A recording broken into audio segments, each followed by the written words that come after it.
They called it tradition, I called it being used. And tonight the script gets torn.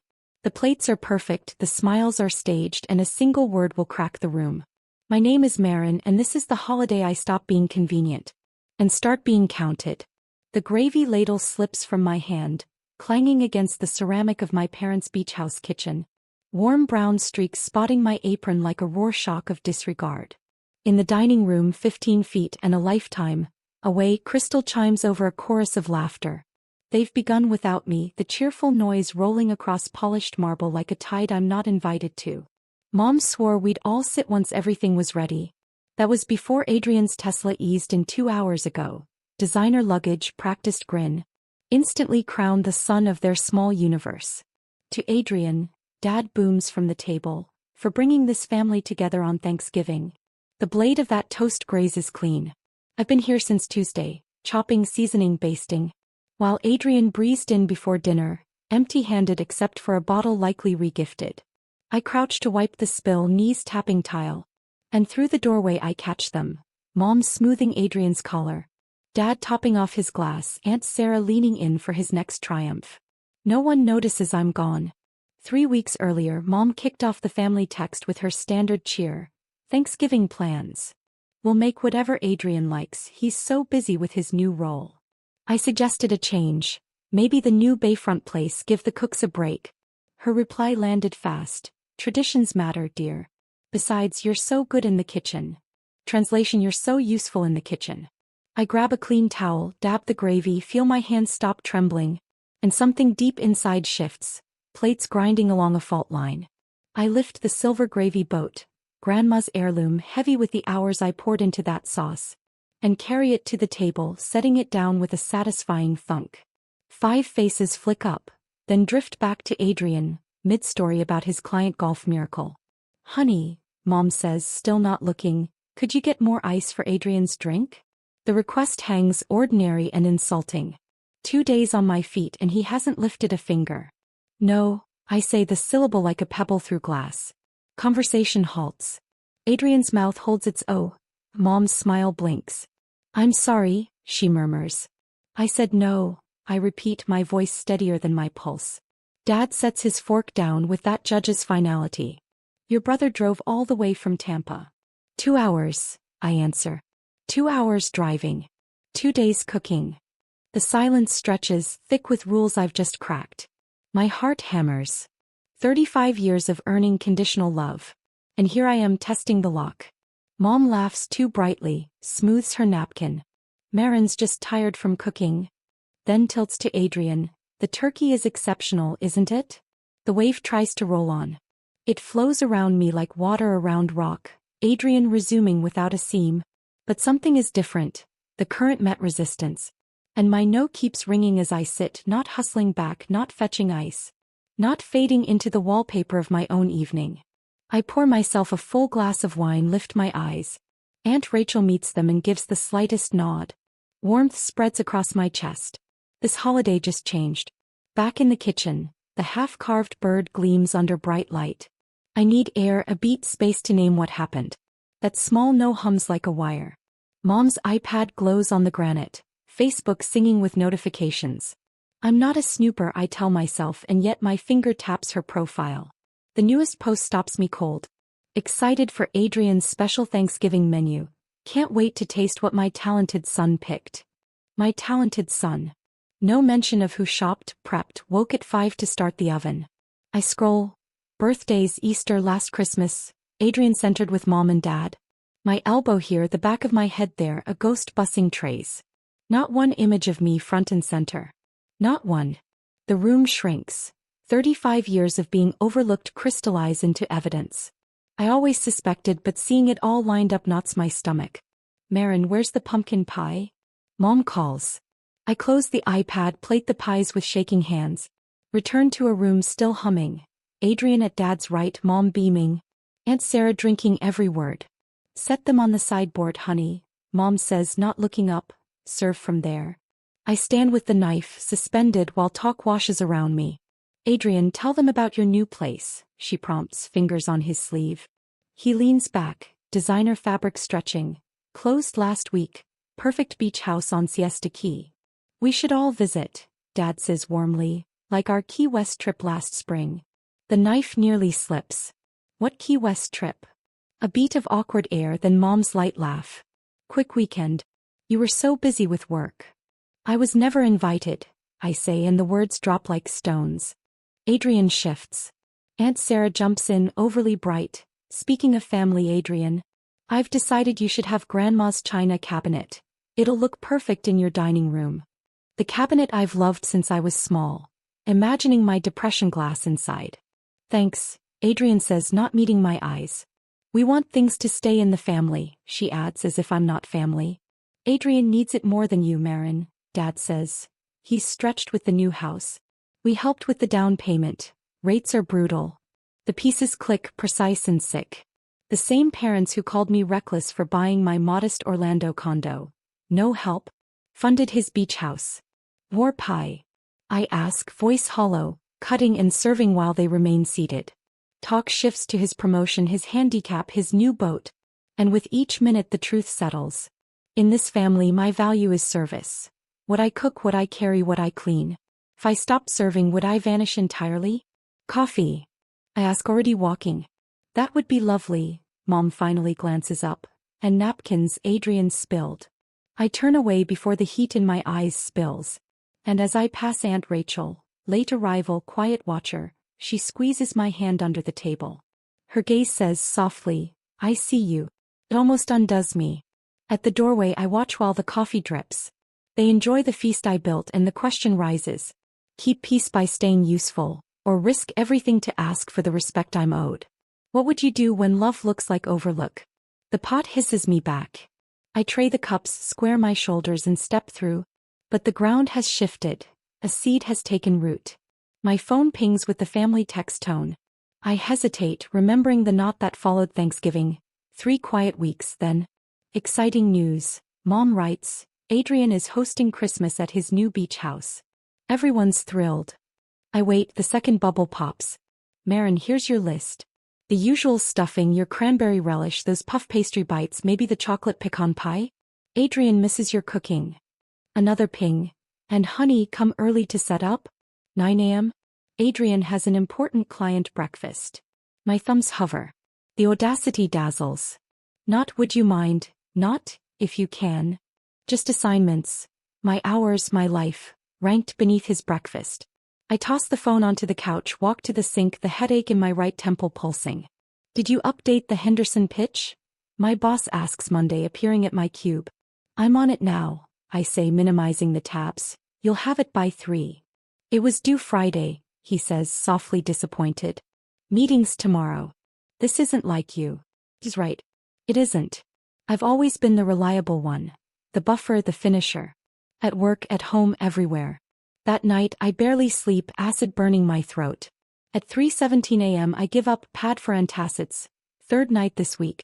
As Christmas nears, my body refuses what my mind tries to permit. I open a notebook and write, things I want. Then stare at the blank. What do I want? Has anyone asked? Have I? Next morning I arrive early, finish Henderson, start next week's. And when my boss checks in I say, everything due is done. I'm taking Friday off. Not asking, telling. He blinks. You've got the time. Everything okay? Taking care of myself. I say the words new and right. Thursday, Jessica from accounting leans on my cube. Holiday hangs Saturday. No family drama. Snacks and terrible karaoke. You in? I don't know, I hedge. I have so much to prep for Adrian's Christmas. Come on, she nudges. One night for you won't kill you. Something cracks and laughter escapes me for the first time in weeks. Terrible karaoke? Catastrophic, she grins. Dave from IT does interpretive dance to total eclipse. You'll be haunted. Okay, I say, surprising myself. I'm in. Joy, simple and unassigned, feels like air after a long dive. Friday off, I spend it outside, away from ovens, alone and unhurried. Saturday I test a dessert for fun, then go sing loudly and badly with friends. Sunday evening Mom calls. I nearly let it ring out, then answer. Hi Mom, neutral as glass. Marin, about Christmas. Did you get my text about coming early? We're counting on you. Adrian's swamped. My knuckles pale around the phone. The old script boots, his needs first, mine invisible. Old me would apologize and plan the grocery run. I'm busy too, I say, quiet even. I have my own life and work. Silence stretches long enough. I check the screen. What's that supposed to mean? She asks, tight. It means what it says. I have deadlines and commitments. I'm not waiting to be useful to Adrian. This is Christmas, she insists. Family comes first. Does it? I ask. Because it seems Adrian comes first and I'm expected to serve him. She gasps. That's not fair, he works so hard. So do I say, and the force of it startles us both. I work hard too. No one asks what I want. It's always about perfect for him. I don't understand where this is coming from, she trembles. We've always been close. A clarity lands, solid and simple. I don't need their approval to be worthy. I never did.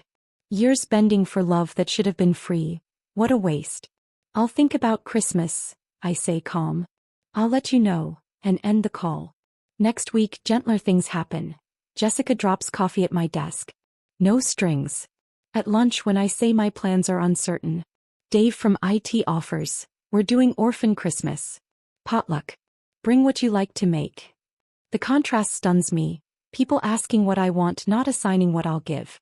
Thanks, I say, standing a little taller. I might. That night, I draft an email. Dear Mom, Dad, and Adrian. I keep it factual. Years of lopsided expectations, the toll on my health, the boundaries I need. And end with, I won't be attending Christmas at Adrian's. An hour later, Aunt Rachel calls. Your mother's upset, she says, then softens. Whatever you decide, I support you. It's overdue. Tears sting. Thank you. Mom calls again. I breathe. 1, 2, 3, answer. Marin, we need to coordinate dishes. She starts. Adrian's planning the table. What are you bringing? My palm flattens on cool granite. I won't be coming, I say. Silence, then a sharper voice. Don't be ridiculous. Your brother's house is brand new. Everyone wants to see it. I've made other plans, I say, watching my reflection hold my gaze in the microwave door. What could be more important than family? She tries the old lever. My plans are important because they're mine. I place each word like a stone across a stream. I've cooked, served, and cleaned through every holiday, including the last one you started without me. You're being overly sensitive, she tests. I cooked for 2 days. Dad toasted Adrian while I was still in the kitchen. You promised we'd sit together. For once, she has no quick retort. The quiet has weight. Well, she hazards, I'm sorry if you felt unappreciated. I didn't feel unappreciated, I say, gentle and exact. I was unappreciated. I'm making different choices. You'll break your father's heart, she says, fragile. He tells everyone how proud he is of his children. I almost laugh. When did he tell me he was proud? He missed my promotion entirely. That's not fair. She stalls. He's not good with words. Adrian is, because you hang on his every one, I say. He's the star. I've worked backstage. Her breathing shifts. I suppose we've taken you for granted. The small admission knocks loose tears I hadn't planned. What would it take to fix this? She asks. I'll think about it, I say, and we hang up. An hour later, Jessica arrives with pad thai and a laptop. Operation Freedom. Christmas, she declares. Key West rooms glow on the screen. Turquoise water, palm-framed sky. My family won't understand, I say. They don't have to, she shrugs. Your happiness doesn't need their permission. Aunt Rachel calls again. Your mother wanted me to talk sense into you, she says, then laughs. I told her I'm visiting you in Orlando instead, if you'll have me. Really? Really? New traditions. No one chained to a stove. After we hang up, I book Key West for after Rachel's stay. And for the first time, the holidays look like an open road. Dad calls that evening, his first direct call in years. Your mother says you may not come, he says, hesitant. Adrian texts, you're really not coming to my new place? I have other plans, I tell Dad. I see, he says, softer than I remember. Perhaps we could talk. Your mother hopes you'll meet her for coffee. I'll think about it. Adrian again, can't you come for one day? Mom's upset. In my quiet kitchen, I realize I'm smiling. Not at their scramble but at the lightness of finally taking up space. At Sunflower Cafe the next week, holiday music twinkles over tight air. Mom sits across from me, hands around a peppermint mocha she doesn't sip. A worn photo album on the table. Prop and tactic. Your brother needs you, she says, flipping to his kindergarten photo. This isn't just dinner, it's family obligations. Her finger traces his 5-year-old grin, skimming past my picture beside his. Even memory edits me out. Adrian has important clients coming, she lowers her voice. He specifically asked for your cranberry relish recipe. Not for me. For what I make. You know we won't be around forever, she wavers. Are you really throwing away family over jealousy? The punch lands where she aimed. Guilt rises. Then I notice her eyes checking for effect. I brought something too, I say, sliding a folder from my bag. 2 photos. Last Easter, Adrian centered, me cropped, carrying deviled eggs. Thanksgiving, Adrian toasting, me refilling water in the background. 6 holidays in a row I cooked every dish, I say, laying down a tally. 32 gatherings. Arrive early to set up, stay late to clean. 4 of my birthdays. Moved for Adrian's plans. Her mouth tightens. We appreciate everything you do. You appreciate what I provide, I correct. There's a difference. When was I photographed enjoying a meal? When did someone help me? When did my milestones equal his? She shifts, searching for witnesses to this rebellion. I'm not throwing away family, I soften without yielding. I'm refusing to be the servant. Her lips part then close. No script fits. Lights glitter. Paper snowflakes cast odd shadows. Outside, shoppers rush, faces bright with want not duty. I slide my phone across the table. Confirmation glowing. I'm spending Christmas in Key West, I say, with people who value me beyond what I do. Her color drains. You've already booked it? Jessica and I leave Christmas Eve morning. But what about Adrian's dinner? She asks, truly baffled that his needs might not eclipse all. Adrian has 2 hands and a kitchen, I say. He can read instructions. He can't cook a turkey, she whispers. YouTube exists, I answer. It taught me when no one did. The barista calls a name, music jingles. Life goes on while she absorbs that her most reliable helper just resigned. When the bill lands, I take it.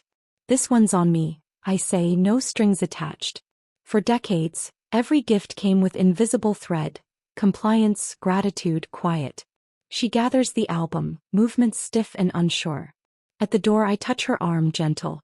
When you're ready for a daughter instead of a servant, I'll be here, I say. I've always been here. You just have to see me. She nods once, steps into the cold light. I watch her sit in the car, engine off, staring ahead. That night, Jessica helps me pack, cushioning the hard edges with office gossip. Aunt Rachel texts, family chats buzzing about my betrayal. Apparently Adrian asked if the turkey comes with printed instructions. She writes, laughing. Your mom said to cater. Your dad insists on home-cooked. A lightness blooms, not spite but recognition. My absence has weight. The group thread stays oddly quiet. No guilt blasts, no orders, just stunned digital silence. Jessica and I clink glasses to beachside Christmas when Dad texts me directly. We need to talk. I set the phone down, feeling neither triumph nor regret. Only this certainty. I won't go back to cooking in the shadows while others toast in the light. Christmas Day, Key West sun warms my face. Jessica beside me on the sand. Theo's ridiculous boss impression makes me snort laugh. And for once I'm not serving. I'm present. Marin, get in this, Jessica says, lifting her phone. I slide between them, smiling wide, unshrunk. Click.